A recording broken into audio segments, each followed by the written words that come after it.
안녕하세요. 미래를 설계하라. 경제잡박사전 진행의 노무아입니다. 오늘은 정소희, 전승연, 그리고 오혜선 아나운서와 함께합니다. 어서 오세요. 안녕하세요. 네, 지난밤 미증시 큰 변동성을 보여줬습니다. 강세 마감을 했지만 장 초반 낙폭이 과다하다는 인식이 확대됨에 따라서 반발 매수세가 유입되는 모습 나타났고요. 엔비디아의 실적 경계 그리고 미 연준의 12월 정책금리 인하에 따른 기대감이 후퇴함으로써 장중 변동성은 계속해서 확대되는 모습이 나타났는데요. 자세한 미증시 상황은 정소희 아나운서와 함께 알아보도록 하겠습니다. 전해주시죠. 네, 오늘 뉴욕 증시 3대 지수 동반 강세로 마감했습니다. 오늘 같은 경우에는 장 마감 후에 있을 엔비디아 실적 발표와 이런 빅 이벤트를 앞둔 상황에서 일단은 상승으로 장을 마치기는 했지만 말씀해 주신 것처럼 내내 변동성이 컸는데요. 주로 보합권에서 움직이던 뉴욕 증시는 장 막판에 엔비디아를 필두로 기술주의 매수세가 유입되면서 동반 강세로 마감하는 데 성공했습니다. 자세한 마감 지수 보시면요. 오늘 다우존스의 경우 계속해서 등락을 거듭했는데요. 그래도 장 막판에 오르면서 0.1% 상승한 46,138.77포인트로 마감했습니다.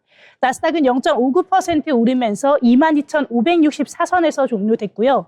S&P 500은 오늘 0.38% 오르면서 6,642.16포인트로 종가 형성했습니다. 이로써 다우존스와 S&P 500은 5거래일 만에, 나스닥은 3거래일 만에 상승으로 방향을 바꿨는데요. S&P 500 지수의 경우 장중 1.09%까지, 나스닥 지수는 1.73%까지 상승하기도 했습니다. 필라델피아 반도체 지수도 장중에 한때 3.07%까지 급등했지만 상승분을 반납하면서 1.82% 오르면서 마감했습니다. 그럼 오늘 왜 이런 움직임을 보였는지 자세한 내용들 글로벌 뉴스와 함께 알아보겠습니다. 먼저 금리 인하와 관련된 뉴스인데요. 지난달 열린 FOMC에서 페드 위원 중에 많은 사람들이 다음번 금리 결정 시기인 12월 회의에서 기준금리를 동결하는 것이 바람직하다는 입장을 내비친 것으로 확인됐습니다. 어제 공개된 10월 FOMC 회의 의사록에서는 많은 참석자들은 각자의 경제 전망에서 비춰볼 때 올해 남은 기간 기준금리를 유지하는 것이 바람직하다는 의견을 제시했다고 전했는데요. 이에 반해서 몇몇의 참석자들은 경제 상황이 각자의 예상에 맞게 변화할 경우 12월 기준금리 인하가 적절하다는 의견을 냈다고 의사록에서는 전했습니다. 정량적인 수식어에 대한 연준의 표현 관례에 비춰본다면 당시의 회의에서 12월 동결 의견을 낸 위원들이 인하 의견을 낸 위원보다 많았을 것으로 추정할 수 있겠는데요. 제롬 파월 연준 의장은 10월 회의 후의 회견에서 12월 금리 결정에 대해 12월 추가 인하는 기정사실이 아니라고 거듭 강조하는 모습이 있었는데 이 당시의 회의에서 표출된 이 같은 견해 차이를 반영했던 것으로 보입니다. 그러면서 금리 인하에 대한 기대감이 후퇴되면서 오늘 시장 움직임에도 영향을 주는 모습이었습니다. 이와 관련된 뉴스인데요. 이 시카고 상품거래소 페드워치에서는 금리 선물 시장은 12월 FOMC에서 기준금리를 동결할 확률을 66.4%로 내다봤다고 전했습니다. 0.25%포인트 인하는 33.6%에 그쳤는데요. 일주일 전까지만 해도 페드워치에서는 12월 FOMC 금리 인하 확률을 62.9%로 예측했는데 이와 비교해보면 금리 인하에 대한 기대감이 크게 꺾였다고 볼 수 있겠습니다. 다음 뉴스도 함께 보겠습니다. 달러 인덱스가 100선을 돌파했습니다. 10거래일 만에 달러 인덱스는 100을 재돌파한 건데요. 알렉스 포엄 뱅크 오브 아메리카 전략가는 달러는 매우 인상적인 랠리를 보이고 있다면서 12월 금리 인하를 정당화하려면 지표가 상당히 약하게 나와야 하는 만큼 달러의 상승 요인이 여전히 우세하다고 설명했습니다. 그럼 이러한 재료들이 어우러진 오늘장 어떻게 움직였는지 히트맵 보시면서 함께 살펴보도록 하겠습니다. 오늘 업종별로 보면은 기술 섹터가 0.93% 상승했고요. 커뮤니케이션은 0.72%, 소재는 0.46% 올랐고 금융과 산업재들도 강세를 나타낸 모습 볼 수 있겠습니다. 반면에 에너지와 유틸리티, 부동산은 부진한 모습이었습니다. 주요 기술주도 보시면요. 장 마감 후에 실적 발표를 앞뒀던 엔비디아 2.85% 올랐고요. 구글은 3% 상승했습니다. 테슬라도 0.68% 올랐고 아마존과 애플도 반등에 성공하는 모습이었습니다. 그럼 오늘 시장을 움직인 종목별 이슈도 함께 살펴보도록 하겠습니다. 먼저 엔비디아, 오늘 장 마감 후 3분기 실적을 발표했는데요. 매출은 570억 1천만 달러, 주당 순이익은 1.3달러라고 전했습니다. 이는 시장의 예상치였던 매출 549억 2천만 달러, 또 주당 순이익은 101.25달러를 웃돈 규모인데요. 이 덕분에 오늘 장 종료 후에 애프터마켓에서 엔비디아 주가 4% 이상 급등하는 모습이었습니다. 데이터 센터의 부문 매출은 전년 대비 66% 늘어나면서 사상 최대치인 512억 달러를 기록했는데요. 이는 전체 매출의 90%에 육박하는 규모입니다. 엔비디아는 이런 성장세가 4분기에도 이어지면서 매출액이 650억 달러를 기록할 것으로 예상하고 있습니다. 엔비디아가 이렇게 계속해서 사상 최고의 성과를 내고 있는 데에는 인공지능 관련 투자가 이어지면서 최신 GPU인 블랙웰의 높은 수요가 이어지고 있기 때문인 것으로 보입니다. 젠슨왕 CEO는 블랙웰 판매량은 차트에 표시할 수 없을 정도로 높고 클라우드 GPU는 품절 상태라면서 우리는 AI의 선순환 구조에 진입했다고 선언하기도 했습니다. 다음 뉴스도 함께 보겠습니다. 다음으로는 알파벳 소식인데요. 전날 공개했던 제미나이 3가 시장의 호평을 받았습니다. 알파벳은 이번 제미나이 3가 오픈 AI에서 최근에 발표했던 GPT 5.1 이상의 추론 능력을 보유하고 있다고 이야기하는데요. 윌리엄 블레어의 애널리스트인 랄프 샤카트는 예전에 알파벳이 AI 경쟁에서 승리할 수 있을지를 의심했었지만 지금은 풀스택 AI의 최종 승자로 거론된다면서 제미나이 3 출시는 이런 자신감을 강화한다고 평가하기도 했습니다. 이런 시장의 호평에 오늘 구글 3% 상승했습니다. 다음으로는 테슬라 이야기입니다. 테슬라가 로보택시 전용 자율주행차로 개발 중인 사이버캡의 판매 허가를 아직 받지 못했다는 보도가 나왔습니다. 오늘 장에서는 이미 허가가 났다라는 소식이 퍼지면서 상승하기도 했었는데요. 포브스는 테슬라가 미국에서 사이버캡을 출시하는 데 필요한 규제 면제 조치를 받지 못했으며 아직 신청조차 하지 않았다고 보도했습니다. 테슬라의 로보택시와 같이 이렇게 운전대와 페달이 없는 차량을 출시하려면 미국 도로교통안전국의 승인을 받아야 하는데요. 미 도로교통안전국은 테슬라는 사이버캡에 대한 어떠한 면제도 신청하지 않았다고 밝혔습니다. 오늘 이렇게 미증시 함께 알아봤는데요. 어제장은 금리 인하에 대한 기대감이 후퇴했지만 엔비디아라는 거대한 기업의 호실적 전망에 버텨낸 하루였다. 이렇게 이야기할 수 있을 것 같습니다. 엔비디아의 호실적이 발표됐기 때문에 오늘 장은 또 어떻게 움직일지 오늘 이번 주도 저희와 함께 하시면서 증시 흐름 체크해 보시기 바라겠습니다. 지금까지 미증시 마감 시황이었습니다. 네, 변동성이 컸던 장인데 깔끔하게 잘 정리해 주셨습니다. 더불어 21일에는 11월 S&P 근로업 제조업 및 서비스업의 PMI 지수가 그리고 11월 미시간대 소비자 심리 지수 그리고 기대 인플레이션이 발표될 예정이고요. 존 윌리엄스 뉴욕 연은 총재 등 주요 인사들의 발언이 예정되어 있으니까 참고하시면 좋을 것 같습니다. 이어서 알아두면 좋은 이슈들을 정리한 모이슈 코너입니다. 전승현 아나운서가 준비했는데요. 오늘은 어떤 내용 준비하셨을까요? 네, 저는 오늘 새벽 배송을 주제로 준비를 했는데요. 오늘 주문하면 내일 도착. 너무 익숙한 문구죠. 그런데 이 편리함 뒤에 누군가는 밤새 고된 배송을 하고 있습니다. 오늘의 모이슈 새벽 배송 논란의 현장을 짚어봅니다. 택배노조는 0시부터 오전 5시까지 새벽 배송을 제한하거나 금지해야 한다고 주장했습니다. 야간 근무가 장시간 고강도로 이어지면서 노동자의 건강과 안전을 위협한다고 강조하는데요. 실제로 일부 새벽 배송 현장에서는 배송 물량 증가와 장시간 근무로 인해 피로가 누적되거나 작은 안전 사고가 발생하는 사례가 보고되고 있습니다. 특히 한 조사에 따르면 근무 시간 중 3명 중 1명 이상이 심한 피로감과 수면 부족을 경험하고 있는 것으로 나타났습니다. 노조는 단순 금지보다는 교대제 편성, 휴식 보장, 물량 분산 등을 대안으로 제시하며 안전장치 확대와 충분한 휴식 보장을 통해 근무 환경을 개선해야 한다고 강조하고 있습니다.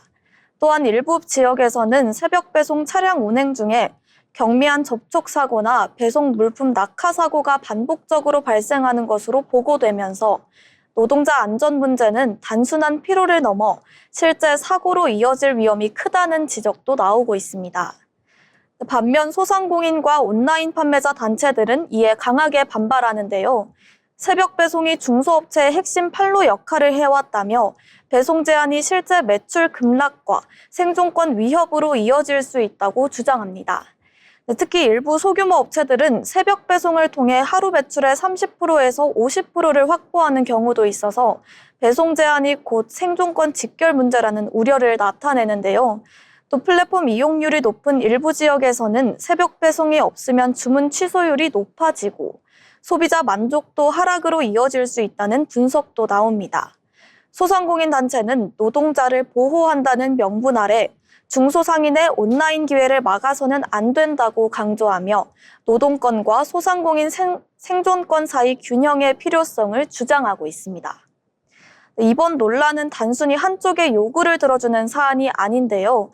노동자의 건강과 안전, 소비자의 편의, 소상공인의 생존권이 맞물린 복합적인 사회적 쟁점으로 현실적인 대안 마련이 시급한 상황입니다. 정치권과 업계에서는 교대 근무 확대, 배송 스케줄 조정, 안전장치 도입 등 다양한 방안을 현재 검토하고 있습니다. 최근 일부 해외 플랫폼에서는 야간 배송 근무 제한과 안전교육 강화를 통해 근무 환경을 개선한 사례도 보고되고 있어 국내 논의에서도 참고할 만한 지점이 있다는 평가입니다. 새벽 배송은 단순한 편리함이 아니라 수많은 노동자와 소상공인, 소비자가 연결된 생태계입니다. 이번 논쟁이 노동자의 건강과 안전을 지키면서 소상공인의 온라인 판로를 보장할 수 있는 균형 잡힌 제도 개선의 출발점이 되길 기대해 봅니다. 또 모두에게 안전하고 지속 가능한 배송 환경이 마련되기를 바랍니다. 지금까지 모이슈였습니다. 네, 최근 이슈가 되고 있는 새벽 배송 금지 그리고 배달앱 규제 특별법 등의 논의가 잇따르면서 이렇게 유통 플랫폼 산업 전반의 긴장감이 높아지고 있는데요. 노동권의 보호와 자영업자에 대한 지원을 명분으로 삼고 있긴 하지만 실제로는 소비자 편익의 축소 그리고 산업 경쟁력의 약화로 이어질 수도 있다는 분석 이어지고 있습니다. 논란이 되는 포인트가 여러 개 있으니까요. 다양한 의견 참고하시면 좋을 것 같습니다. 이렇게 모 이슈까지 알아봤고 다음으로는 주요한 이슈들을 브리핑해보는 시간 가지려고 하는데요. 소희 아나운서 오늘 어떤 이슈 준비하셨을까요? 네, 오늘 제가 첫 번째로 가져온 뉴스는요. 고환율과 관련된 기사였습니다. 최근 고환율이 기업 실적에 미치는 영향이 생각보다 덜 부정적인 것으로 나타났는데요. 비금융기업 45곳을 대상으로 물어보니 42.2%가 수출 가격 경쟁력 개선으로 매출 수익에 긍정적이다라고 답했습니다. 현대자동차, GS, 한화, LG 같은 수출 비중이 큰 대기업들이 여기에 포함됐고요. 단순히 계산을 해봐도 원가가 1,200원인 상품을 1달러에 수출할 때 환율이 1,400원으로 오르면 환산이익이 200원이 붙는 구조가 여전히 작동하고 있다. 이렇게 볼 수 있겠습니다. 반면 원자재와 부품을 들여와야 하는 업종은 부담이 커졌습니다. 응답기업의 20%는 수입 원가 상승으로 수익에 부정적이라고 밝혔는데요. 건설과 식품 같은 내수 중심 업종에서 이런 반응이 두드러졌습니다. 다만 37.8%는 공급망 다변화와 환해지로 영향이 중립적이라고 답했습니다. 실제로 달러 결제 비중을 줄이거나 선물환, 옵션 등으로 환 위험을 상쇄하면서 환율 변동을 영업이익에 바로 전달되지 않도록 막고 있습니다. 종합하면 수출 주도 기업에는 고환율이 단기적으로 우호적이지만 수입 의존도가 높은 업종에는 비용 압박이 커지는 업종별 차별화 국면으로 보입니다. 중간재 수입이 늘어난 만큼 과거보다는 순효과가 줄었다는 지적도 있는데요. 그럼에도 기업들은 가격 정가, 재고 회전 속도 조절, 환해지 비중 확대 같은 방어 카드로 손익 변동성을 낮추고 있습니다. 결국에는 환율 수준 자체보다는 해지 전략과 원가 구조를 어떻게 짜느냐가 실적을 가르는 핵심 변수로 볼 수 있겠습니다. 다음 뉴스도 함께 보도록 하겠습니다. 이재명 대통령과 무함마드 빈 자이드 알 나하얀 아랍에미레이트 대통령이 아부다비에서 정상회담을 열고 8대 협력 분야를 담은 공동선언을 발표했습니다. 핵심은 AI, 반도체, 원자력 에너지, 국방, 방산, 물, 보건의료, 교육, 문화, 이 KCT로 양국 관계를 영구적, 비가역적인 수준으로 격상하겠다고 밝혔는데요. AI 분야에서는 공동 데이터 센터 설립과 운영과 글로벌 AI 스마트 항만 프로젝트 검토를 합의를 했고요. 아랍에미레이트 스타게이트 프로젝트의 한국 기업 우선 참여 길도 열렸습니다.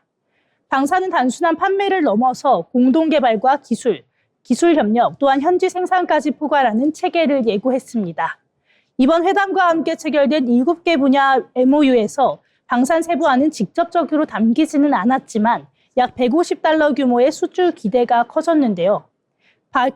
바라카 원전 선곡을 기반으로 원전 에너지 협력도 고도화하면서 제3국 공동 진출을 위한 바라카 모델 확장에 나서기로 합의했습니다. 오늘 제가 준비한 뉴스는 여기까지입니다. 네, 이렇게 고환율 그리고 아랍에미리트와의 협력 소식을 전해주셨는데요. 종합하자면 수출 주도 기업에는 고환율이 단기적으로 우호적이고 수입 의존도가 높은 업종에는 비용 압박이 커진다, 이렇게 요약할 수 있을 것 같습니다. 때문에 관련주들의 흐름까지 체크하시면 좋을 것 같고요. 다음은 전승현 아나운서가 준비한 오늘의 뉴스 알아보도록 하겠습니다. 네, 저는 차이나머니 리스크를 준비했는데요. 최근 중국 자본의 한국 금융시장 유입이 빠르게 증가하면서 금융안보 우려가 커지고 있습니다. 보고서에 따르면 중국 자본은 한국의 정부 채권과 주식, 부동산 등 다양한 자산으로 유입되고 있으며 특히 약화된 위안화 전망 속에서 주식 쪽으로 무게추를 옮기고 있는 것으로 나타났습니다. 일부 전문가들은 이러한 자본 흐름이 단순 투자 목적을 넘어 한국 금융시장의 전략적인 영향력을 확대할 가능성도 경고하고 있습니다. 반면 금융당국은 중국 부동산 위기 등이 한국 금융 시스템에 직접적인 충격을 주는 것은 제한적이라는 평가를 내놓고 있는데요. 즉 중국 자본 유입은 성장 촉진 요인이 될 수 있지만 과도한 의존은 잠재적 위험으로 크게 이어질 수 있어 주의가 필요하다는 의견입니다. 다음 소식입니다. 고령 운전자에 의한 차량 돌진 사고가 잇따르면서 사회적 우려가 커지고 있습니다. 최근 경기 부천시 전통시장에서는 60대 남성이 몰던 1톤 트럭이 후진 후 약 132m를 질주해 시장 매대와 보행자를 덮쳤고 이 사고로 다수가 사상했습니다. 같은 날 인천의 주차장 출구에서는 70대 남성이 몰던 승용차가 요금 정산기 옆에서 갑자기 가속해 인도로 돌진하며 30대 여성과 2살 딸이 중태에 빠지는 사고도 발생했는데요. 경찰 조사 결과 두 건 모두 운전자가 페달을 잘못 밟는 페달 오조작 가능성이 크다며 고령 운전자 사이에서 이러한 사고 비율이 높아지고 있다고 말합니다. 전문가들은 고령 운전자의 인지 능력과 반응 속도가 저하될 수 있다며 조건부 면허제 도입과 차량 급가속 방지 장치 등 안전장치 장착 확대가 시급하다고 지적하고 있습니다. 고령 운전자의 안전운전 의식과 제도적 대응이 그 어느 때보다 중요해지고 있는 지금입니다. 지금까지 뉴스 브리핑이었습니다. 네, 이렇게 차이나머니 리스크 그리고 고령 운전자와 관련된 소식까지 전해주셨는데요. 앞서 모 이슈에서 저희가 쿠팡의 새벽 배송을 다뤘었는데 이 부분도 차이나머니 리스크와 연관지어 생각해 볼 수 있을 것 같습니다. 우리 업체들의 경우에는 각종 규제 때문에 전반적인 전략을 축소하는 단계인데 이제 쿠팡이나 다르게 알리익스프레스나 테무 같은 중국 기반의 유통 플랫폼 기업의 경우에는 규제의 사각지대를 활용한 초저가 전략 그리고 대규모 물량 공세로 국내 소비자를 빠르게 흡수하고 있는 상황인데요. 이처럼 중국 자본의 침입이 가속화되고 있는 상황 주의 깊게 살펴보면 좋을 것 같습니다. 지금까지 오늘의 뉴스 브리핑이었고요. 아울러 본 방송에서 제공되는 정보는 투자 판단에 대한 조언일 뿐 해당 종목 가치의 상승 또는 하락을 보장하진 않습니다.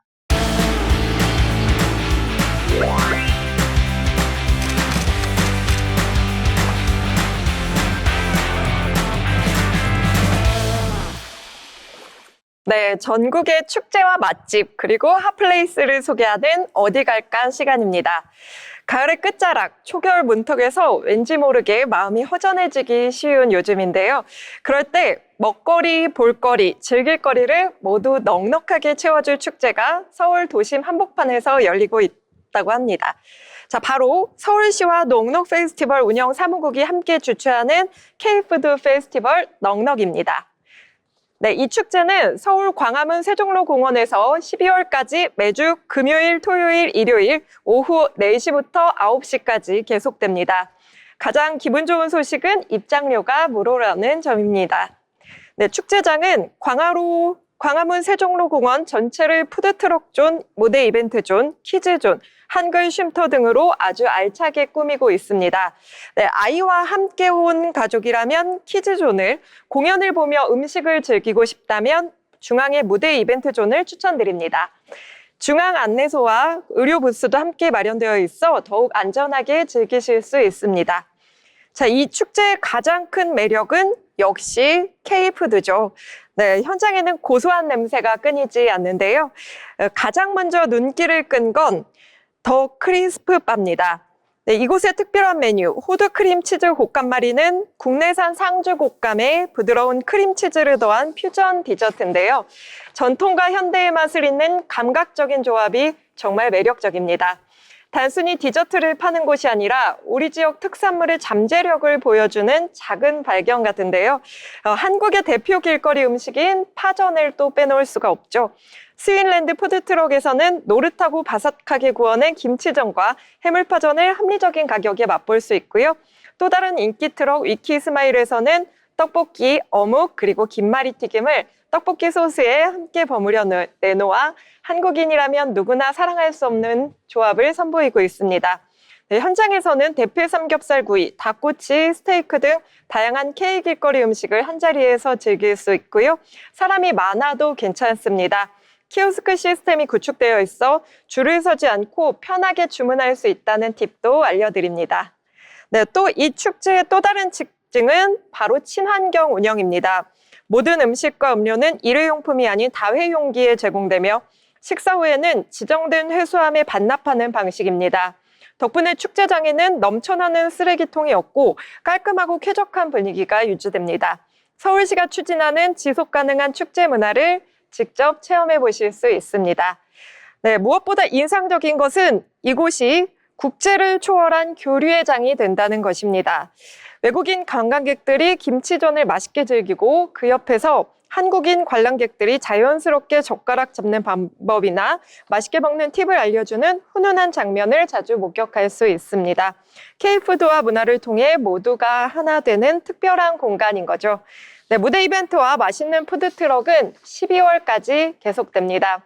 서울 도심 한가운데 광화문 세종로 공원에서 만나는 K푸드의 매력과 넉넉한 즐거움. 이번 주말 소중한 분들과 함께 방문하셔서 특별한 추억을 만들어 보시길 추천하겠습니다. 지금까지 어디 갈까였습니다.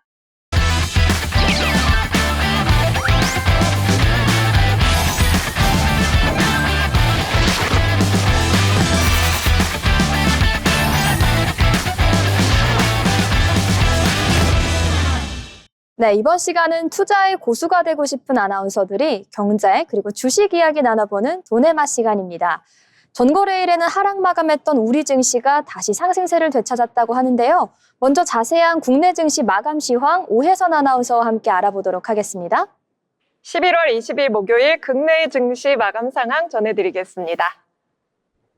네, 코스피는 오늘 4,004.85포인트로 상승 마감했고요. 코스닥도 891.94포인트로 빨간불을 켜주며 장 마감했습니다. 다음은 수급 상황 함께 살펴보시죠. 네, 오늘 유가증권 시장 코스피는 외국인과 기관이 각각 6,412억 원, 7,567억 원 사들였고요.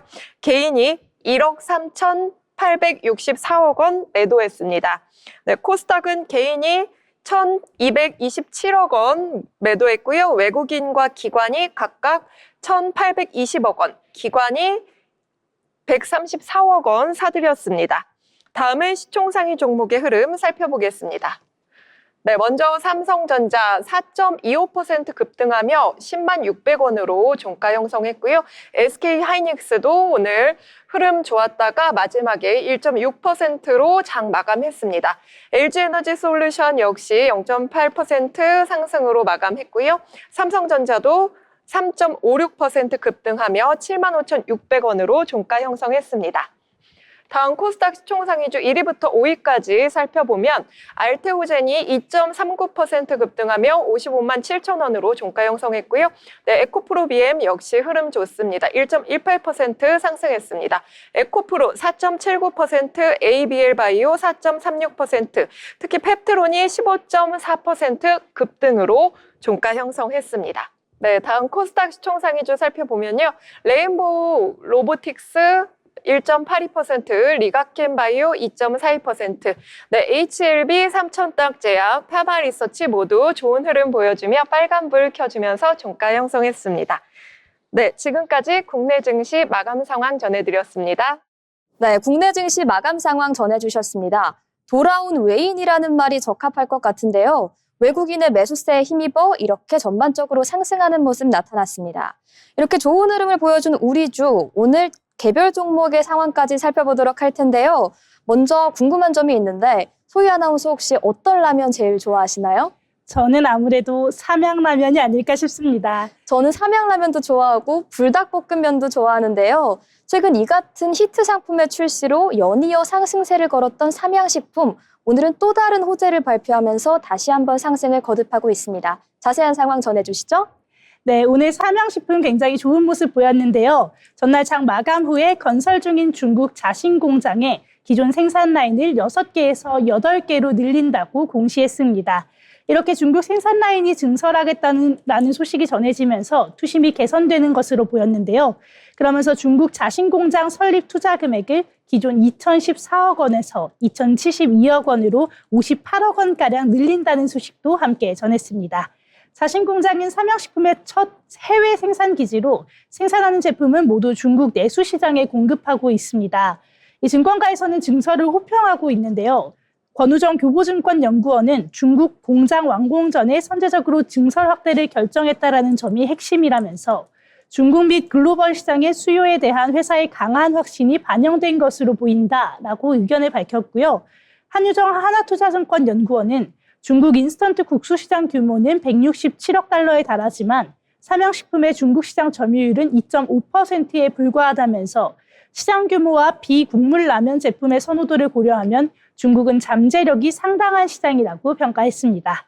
또한 강은지 한국투자증권연구원도 밀양 2공장이 가동됐지만 여전히 불닭볶음면 공급은 수요보다 부족한 상황이라면서 미국 가격 인상을 통해 관세 부담도 완화해서 수익성도 반등할 것으로 예상한다고 밝혔는데요. 그러면서 최근 주가 조정을 매수 기회로 활용해야 한다고 권유하는 모습도 있었습니다. 그러면서 한국투자증권 삼양식품 목표 주가를 200만 원으로 제시하는 모습이었는데요.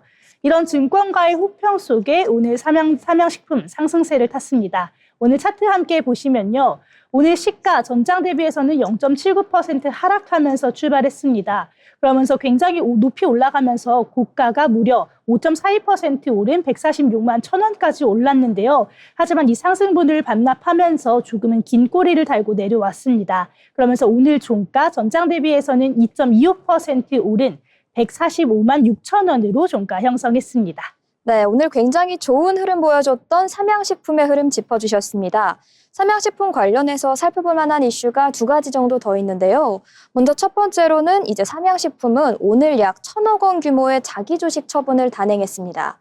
전일에는 자기주식 74,887줄 처분을 했는데요.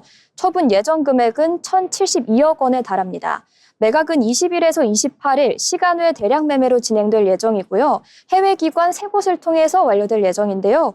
모두 중장기 투자 목적의 신규 투자자로 파악되고 있습니다. 두 번째로는 이제 삼양식품의 경영대 관련된 소식입니다. 최근 식품 그리고 유통업계의 경영 세대 교체 흐름이 빨라지고 있는 추세인데요. 최근 정기 인사에서 줄줄이 승진 명단에 이름을 올리면서 승계 작업에 속도를 내는 분위기입니다. 다만 경영 능력과 리스크 관리 등에서는 의문부호가 달리고 있어 이게 핏줄에만 의존한 인사가 아니냐 이런 비판도 나오고 있다는 점 같이 참고하시면 좋을 것 같습니다. 다음으로 제가 소개해드릴 특징주, 한국 반도체 투톱 대장주죠. SK하이닉스와 삼성전자를 통해 반도체 흐름 짚어보려고 하는데요. 엔비디아의 역대급 호실적이 발표되면서 국내 대형 반도체주도 장 초반부터 급등 상승세를 보였습니다. 좋은 흐름의 두 종목 모두 아까 시황에서 살펴본 것처럼 전거래일 대비 삼성전자는 4.25% 상승, SK하이닉스의 경우에는 1.6%에 달하는 상승을 보여줬는데요. AI 사이클이 재확인된 것이 아니냐 이런 반응이 이어지고 있습니다. 한국거래소에 따르면 삼성전자는 전거래일 대비 4.04%의 상승세, 그리고 10만전자를 회복했고요. SK하이닉스 역시 4.36%가량 급등하는 모습을 보이긴 했지만 이후 상승분을 반납하면서 60만 닉스의 칭호를 되찾지는 못했습니다. 전날 뉴욕 증시 마감 후에 엔비디아가 시장 전망치를 웃도는 큰 폭으로 웃도는 최대 분기 실적을 발표하면서 매수세가 몰린 것으로 분석됩니다. 엔비디아는 자체 회계연도 3분기 매출이 전년 대비 62% 증가했다고 밝혔는데요. 이는 시장 조사업체인 전망치인 80조 5,951억 원을 상회하는 수치였습니다.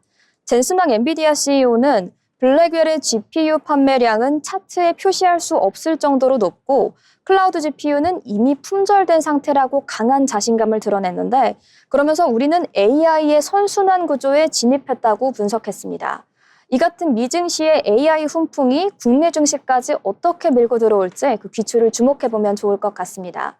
이렇게 국내 반도체 대장주의 흐름까지 짚어봤는데요. 다음으로는 전승현 아나운서와 함께 다음 특징주 종목 알아보도록 하겠습니다. 전해주시죠. 네, 저는 오늘 준비한 거는요. 외국인과 기관 동시에 러브콜을 받은 특징주죠. 글로벌 텍스프리 준비했습니다. 최근 중국과 일본의 갈등이 고조되고 있는데요. 이에 국내 관광업체가 반사이익을 거둘 수 있을 것이라는 전망이 나오며 외국인 관광객을 대상으로 한 부가가치세 환급 서비스를 주요 사업으로 영위하고 있는 글로벌 텍스프리가 주목받고 있습니다. 다카이치 사나이 일본 총리가 유사시 대만 개입 발언을 하면서 중국 정부는 지난 14일 자국민에게 당분간 일본 여행을 피하라고 여행주의보를 발령하였습니다.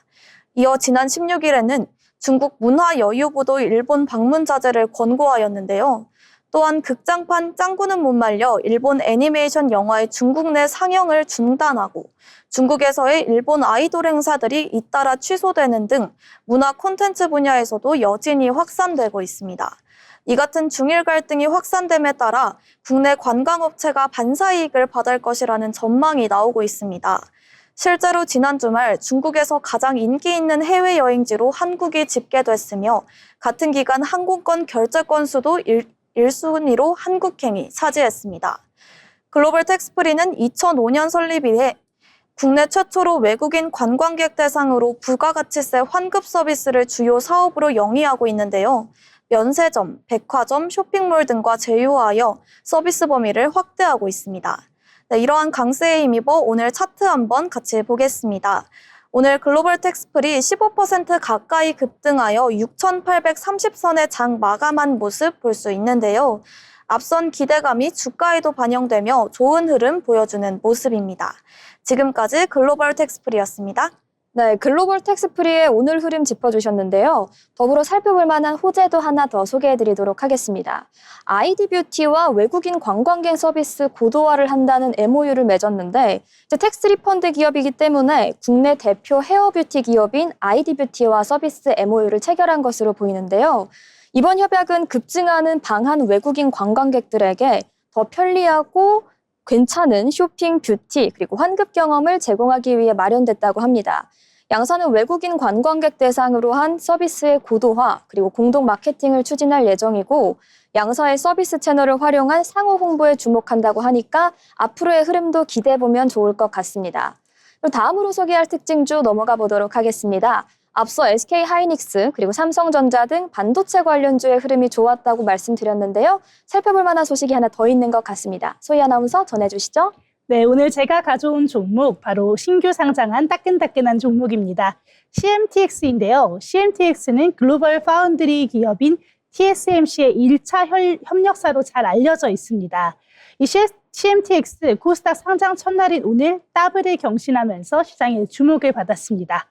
2013년에 설립된 CMTX는 반도체 8대 공정 중 시각 단계에서 사용하는 핵심 소모성 부품인 실리콘 파츠를 전문적으로 제조하는 업체인데요. 특히나 글로벌 최대 파운드리 기업인 대만의 TSMC의 국내에서 유일한 1차 협력사로 꼽히면서 시장 내에서는 입지가 굉장히 탄탄한 기업 중에 하나입니다. 지난해 연결 기준 매출액은 1,087억 원, 영업이익은 236억 원이었는데요. CMTX는 공모를 통해서 확보한 자금을 생산 인프라 확장에 투입할 계획이라고 밝혔습니다. 경북 구미에 약 1만 5천 평 규모의 제2공장을 신설하면서 선단 공정 대응 제품의 양산 능력을 강화하고 설비 고도화, 공정 효율화, 품질 시스템 개선에 속도를 낼 계획이라고 전했습니다. CMTX 상장 전에 진행된 기관 투자자 수요 예측 경쟁률은 756.19대 1로 집계됐는데요. 국내외 기관 2,423곳이 참여를 했고요. 공모가는 희망밴드 상단인 6만 500원으로 확정됐습니다. 이어서 진행된 일반 청약에서도 1,833대 1의 높은 경쟁률을 기록하면서 청약 증거금은 약 13조 8,622억 원이 몰렸습니다. 오늘 CMTX 차트 함께 보시면요. 시초가가 공모가였던 6만 500원 대비 154.55% 오른 15만 2천 원까지 치솟으면서 상장 첫날 2배 이상 오르는 더블을 보여줬습니다. 장중에는 한때 15만 5천 원까지 오르면서 156%가 넘는 급등세를 보이기는 했는데요. 이 상승분을 조금을 반납하면서 오늘 종가 117.52% 오른 13만 1,600원으로 종가 형성했습니다. 네, CMTX 지난 13일에는 마이크론의 최우수 공급자로 선정되기도 했는데요. 전반적으로 좋은 흐름 주가에 반영된 것 같습니다. 다음으로는 오늘의 마지막 특징주 제가 소개해드리려고 하는데요. 여러분, 혹시 지방으로 여행 갈 때 어떤 교통수단 이용하실까요? 저는 주로 KTX 편에서 자주 이용합니다. 기차도 많이 타고 또 어떤 교통수단 이용하실까요? 저는 고속버스도 종종 이용합니다. 텔레파시가 통한 것 같습니다. 아쉽습니다, 승현 아나운서. 아쉽네요. 제가 이번에 소개해드릴 특징주 바로 고속버스의 대표주라고 할 수 있는 천일고속입니다. 이제 오늘 오전 10시 기준 29.88%에 달하는 높은 성장세를 보여줬는데요. 63,900원이라는 고가를 찍고 오늘 종가도 같은 가격으로 마감을 했습니다. 앞서 모 언론사에서 서울 고속버스 터미널이 최고 60층의 규모로 재개발된다는 소식을 발표했는데요. 이 소식에 지분을 들고 있는 천일고속 그리고 동양고속 두 회사가 전날에 이어 이틀 연속 상한가를 기록한 것으로 보입니다. 언론 보도 내용 자세히 살펴보시면요. 최근 서울시는 신세계 센트럴시티를 서울 고속버스 터미널 재개발 사전 협상의 대상자로 선정해 재개발 계획안을 제출받았습니다. 사전 협상은 민간 사업자가 5,000제곱미터 이상 부지를 개발할 때 민간과 공공이 함께 도시계획의 타당성 그리고 공공기여 방안 등을 제휴하는 제도인데요. 계획안에는 서울 고속버스 터미널을 최고 60층 내외의 주상복합 빌딩으로 재개발하는 방안 등이 적혀 있었던 것으로 나타났습니다. 서울 고속버스 터미널은 8만 7천 제곱미터 부지에 들어서 있고 1976년에 준공이 됐었는데요. 이 공시지가만 1조 원에 달한다고 합니다. 지금 서울 고속버스 터미널의 최대 주주는 신세계 센트럴시티로 70.44%가량을 보유하고 있고 천일고속은 16.67%를 들고 있는데요. 이 재개발이 추진될 경우 양사의 지분 가치가 상승할 수 있다는 기대감에 매수세가 몰린 것으로 풀이됩니다. 이렇게 오늘 상승 흐름 좋았던 특징주 종목까지 살펴봤는데요.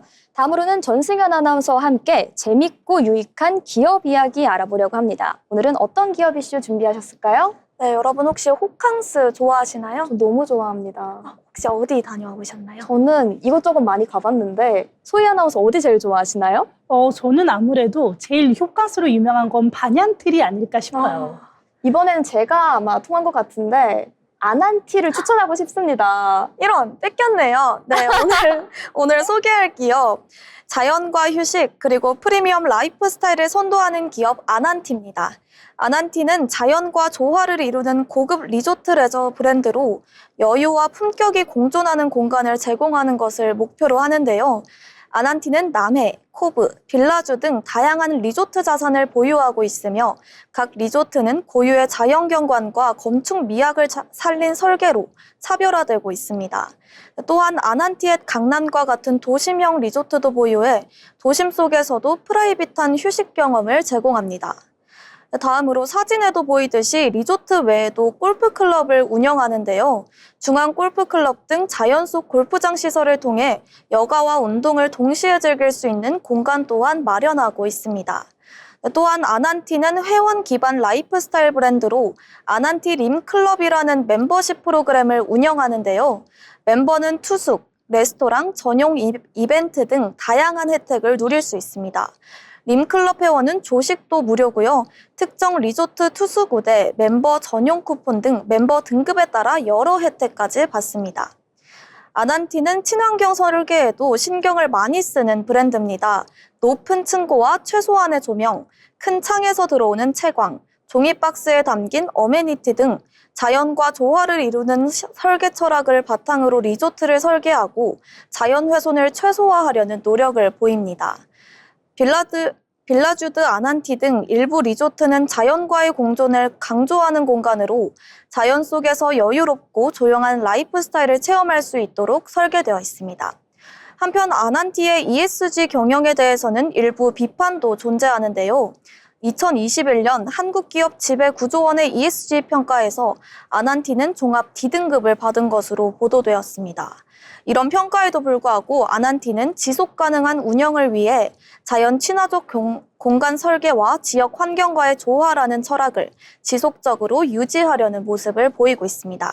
앞으로 아난티는 자연과 인간, 휴식과 문화가 함께하는 프리미엄 라이프 스타일 기업이라는 정체성을 기반으로 회원 경험과 공간 운영을 동시에 고도화할 계획입니다. 멤버십 중심의 커뮤니티를 확장하고 자연과의 조화를 유지하는 리노베이션 전략을 통해 지속 가능한 성장과 차별화된 휴식 문화를 만들어가려는 전략을 가지고 있습니다.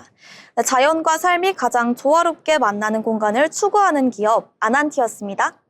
네, 당장이라도 휴가를 떠나고 싶어지는 오늘의 기업사전이었는데요. 다음으로는 소희 아나운서와 함께 오늘의 투자 리포트 읽어보도록 하겠습니다. 오늘은 어떤 리포트 준비하셨을까요? 네, 오늘 제가 준비한 리포트는요. 유진투자증권에서 발간한 2026년 아웃룩 방패 수리 완료입니다.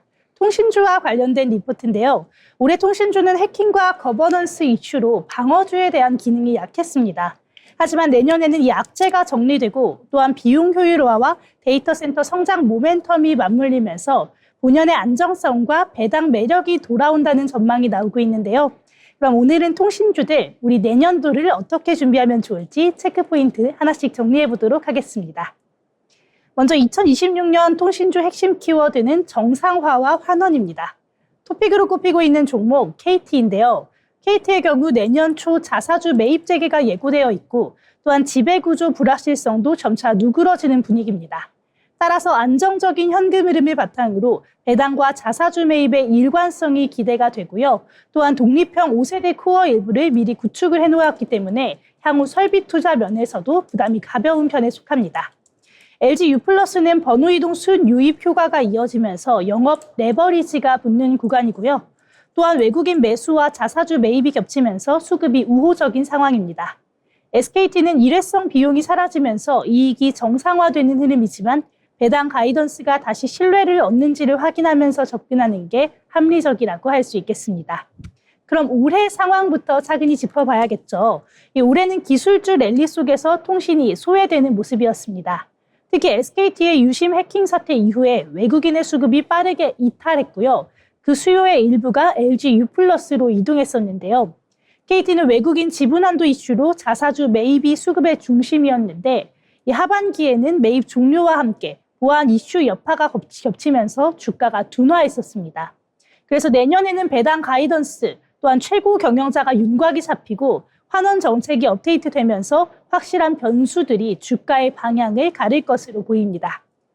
앞으로 다가올 재할당에 대한 만료도 내년 여름과 겨울 3세대와 롱텀 에볼루션 대역 합산 약 370MHz가 대상인데요. 협상의 핵심은 사용 대가가 되겠습니다. 단가 소폭 인하와 기간 5년을 가정한다면 총 이용 대가는 약 3조 원대로 중반으로 추정됩니다. 정부가 조건으로 독립형 5세대 투자를 요구할 수는 있겠지만 설비 투자 급증 우려는 제한적일 것으로 보이는데요. 코어망은 신규 구축이 필요하겠지만 접속망은 기존에 사용했던 비단독 방식의 기지국을 소프트웨어 업그레이드로 대응할 수 있기 때문입니다. 따라서 3세대와 롱텀 에볼루션 축소로 이렇게 줄어드는 투자와 상쇄가 된다면 배당과 자사주에 대한 여력은 유지될 공산이 커 보입니다. 특히나 이 중에서 KT의 경우 코어 일부를 선제적으로 깔아뒀다는 점이 강점으로 볼 수 있겠습니다. 이렇게 본다면 내년에도 데이터 센터가 성장의 중심이라고 볼 수 있겠는데요. 통신 3사의 데이터 센터 매출은 두 자릿수 증가가 예상이 되고요. 보유 용량도 수도권을 중심으로 약 440여 메가와트에 이릅니다. 일반 센터가 렛당 10에서 15kW 수준이라면 인공지능 센터는 40에서 100kW 이상의 고밀도를 요구하는데요. 그렇기 때문에 전력 분배, 냉각, 렉 설계가 완전히 달라지게 됩니다. SKT는 울산에서 100메가와트급 프로젝트를 단계적으로 진행할 예정이고요. KT는 수도권 확장을 중심으로 LG U+는 파주의 축을 강화하려고 하는 계획입니다. 데이터 주권과 거주성 요구가 커지는 만큼 네트워크와 데이터 센터를 동시에 가진 통신사는 구조적인 비교 우위를 갖게 될 것으로 보입니다. 그렇다면 비용 구조와 실적 레버리지도 살펴봐야겠죠. 인력과 마케팅 집행의 재조정, 또 비핵심 자산 정리로 비용 체력이 전반적으로 좋아졌습니다. 번호이동 활성화와 함께 5세대 침투율이 높아지고 가입자당 평균 매출 업셀링이 겹치면은 매출은 완만하게 또 이익은 더 크게 움직이는 구조가 만들어질 수 있는데요. 설비 투자는 데이터 센터와 독립형 5세대 반영으로 일정 부분은 늘겠지만 이 부분의 경우 미래 현금 창출원을 위한 선제 투자에 가깝고 배당 여력을 근본적으로 훼손하는 부분은 아닙니다. 그렇기 때문에 내년 예상 주준 환원 수익률은 세 회사 모두 중후반대 구간으로 제시하고 있습니다. 세제 환경이 배당 친화적으로 바뀌게 된다면 밸류에이션 메리트는 더 부각될 수 있다는 점도 참고해 보시면 좋겠습니다. 그럼 종목별로 어떤 포인트를 봐야 하는지도 살펴봐야겠죠. 먼저 KT는 자사주 매입 재개와 지배구조 리스크 완화, 수도권 데이터 센터 확장, 독립형 5세대 코어 선제 구축이 핵심입니다. LG U+는 가입자의 체급을 키우면서 요금제의 믹스를 개선하고 또 데이터 센터 투자와 결합 서비스로 체류 시간을 늘리는 전략이 유효할 것으로 보이고요. SKT는 배당 신뢰 회복과 보안 리스크 관리, 인공지능 인프라 파트너십의 실적 기여 시점을 확인할 필요가 있겠습니다. 그럼 오늘 리포트 한번 정리도 해볼까요? 첫 번째로는 2026년은 방어주 기능이 회복이 될 것이다. 또한 비용 효율화가 맞물려서 이익 레버리지가 살아나는 해다. 이렇게 볼 수 있겠고요. 두 번째로는 데이터 센터와 독립형 5세대 투자는 선제 투자 성격이기 때문에 배당과 자사주 여력을 크게 훼손하지 않습니다. 다음으로는 주파수 재할당은 사용 대가와 기간이 핵심이고요. 협상 결과가 연간 현금 흐름에 직접적으로 반영될 예정이라는 점인데요. 마지막으로 그럼 무엇을 살펴봐야 하냐? 체크리스트는 4가지입니다. 배당, 자사주 정책 업데이트, 재할당 조건 확정, 독립형 5세대 구축 진척, 데이터 센터 증설과 렉 밀도 전환 속도, 이 4가지를 확인하시면서 포트폴리오 비중을 조절하시면 좋을 것 같습니다. 그럼 오늘 제가 준비한 투자 리포트는 여기까지입니다.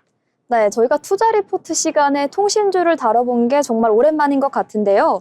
아무래도 AI 훈풍에 힘입어 반도체가 머리 역할을 한다면 이 머리에서 내린 결정을 전체 도로로 보내는 것이 바로 통신주입니다. 최근 AI 붐과 힘입어 이 통신주의 흐름 같이 살펴보시면 좋을 것 같습니다. 더불어 본 방송에서 제공되는 정보는 투자 판단에 대한 조언일 뿐 해당 종목 가치의 상승 또는 하락을 보장하진 않습니다.